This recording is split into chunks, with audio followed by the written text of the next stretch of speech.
गोविंद शर्मा द्वारा लिखित कौन रोएगा आपकी मृत्यु पर, अध्याय 48। अपने उद्देश्य को गंभीरता से लें।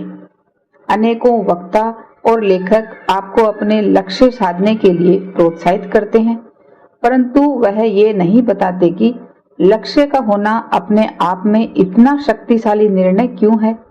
यह कहने की आवश्यकता नहीं है। जब भी हम कागज पर अपने लक्ष्यों के बारे में लिखते हैं तो कुछ चमत्कार सा हो जाता है। मेरी राय में जीवन के समस्त क्षेत्रों में स्पष्ट उद्देश्यों को निर्धारित करके हम 3 चीजें पाते हैं। पहला फायदा यह है कि आपके जीवन में एकाग्रता का संचय होता है। उस दुनिया में जो अनेकों विकल्पों के साथ जटिल हो चुकी है, हम जिस युग में रह रहे हैं उसमें साधारण तौर पर एक ही समय पर बहुत से कार्यों को करने के विकल्प हैं। हमारा ध्यान बांटने के लिए अनेकों आकर्षण हैं। लक्ष्य हमारी इच्छा को स्पष्ट करते हैं और हमें उन क्रियाओं पर ध्यान देने में मदद देते हैं जिससे हम अपनी चाही हुई चीजें पा सकें। अपने स्पष्ट उद्देश्य निर्धारण से आपको ज्यादा बढ़िया विकल्पों को चुनने का मौका मिलता है। अगर आपको सही तरीके से मालूम है कि आप कहाँ जा रहे हैं, तो उन क्रियाओं को जानना आसान हो जाता है जो हमें अपने लक्ष्य तक पहुंचाती हैं। अपने मुकाम तक पहुंचने के लिए उनको लिखना आपकी मंशा को स्पष्ट कर देता है और अपने स्वप्न को पूरा करने के लिए पहले कदम के समान होता है।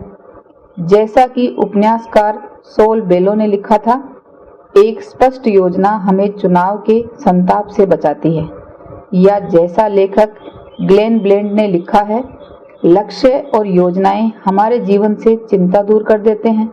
अगर आप अपने उद्देश्य को निर्धारित कर लेते हैं तो आपकी प्रतिक्रियाएं आपकी भावनाओं के बजाय आपके लक्ष्य पर आधारित होंगी। लक्ष्य निर्धारण का दूसरा लाभ यह है कि वह आपको अपने सामने आने वाले अवसरों के लिए सहायता देता है जिसकी हम अपनी व्यक्तिगत, व्यावसायिक और आध्यात्मिक जीवन में इच्छा करते हैं। और तीसरा फायदा लक्ष्य निर्धारण का यह है कि आपकी स्पष्ट परिभाषा वाले उद्देश्य के साथ आप अपने कर्तव्यों का निर्वाह भी उसी दिशा में करते हैं।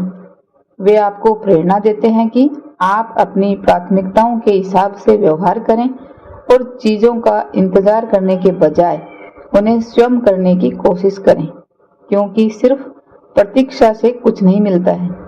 आपको उन लक्ष्यों का चुनाव करना चाहिए जो आपको प्रेरणा देकर व्यस्त रखते हैं और आपको अपने निजी कर्तव्यों का पालन करने की स्फूर्ति दे सके और आपके दिलों को नई शक्ति दे सकें। अतः ऊंचे लक्ष्यों का निर्धारण करिए। आप मानसिक और आध्यात्मिक रूप से उतने ही समृद्ध हैं जितने आपके स्वप्न।